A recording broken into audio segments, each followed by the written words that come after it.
Hello বন্ধুরা, দেখো কালকে রাত্রিরের ডিনার আমরা আবার কড়াইশুঁটি কচুরি করেছিলাম। কড়াইশুঁটি কচুরি আর আলুর দম। আসলে অনেক দিন বাদে মা এসছে, তো এবারে মা চলে যাবে, পরশুদিনই চলে যাবে। এবার তাই জন্য এলাম কি যে মাকে মানে একটু কড়াইশুঁটি কচুরি করে খাওয়াই। আর এই শীতকালে তো, আর শীত তো আর কটা দিন, তারপরে তো আর কড়াইশুঁটি কচুরি আর করবোও না। হ্যাঁ, আর তার জন্য আমি যদি মাকে, আমরা সবাই মিলেই খাই, মাকেও খাওয়াই। আর তাছাড়াও আমি তো এখন প্রায় এই শীতকালটায় প্রায় করলাম এখন কড়াইশুঁটির কচুরি। তো সবাই মিলে খাচ্ছি দেখো রাত্রিবেলা।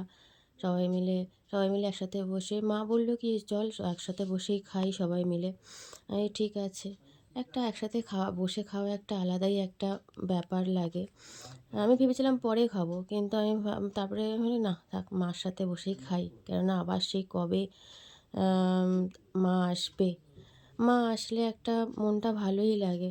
এতদিন ছিল, তো আবার চলে যাবে, ঘরটা ফাঁকা ফাঁকা লাগে। কি বলবো, যার মা আছে তারা তো ভালো করেই জানো যে মা থাকলে, মা মানে মেয়েদের বিয়ে হয়ে গেলে কতটা কষ্ট হয়।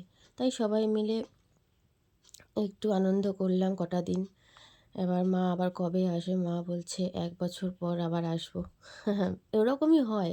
আমার মা খুব একটা আসতে পারে না, যেহেতু এখন অসুস্থ, একটা অপারেশন হয়েছে, তোমরা জানোই, তোমাদের কাছে শেয়ার করেছিলাম। তো ঠিক আছে বন্ধুরা, আমার ভিডিওটা ভালো লাগলে কমেন্ট করো। বাই।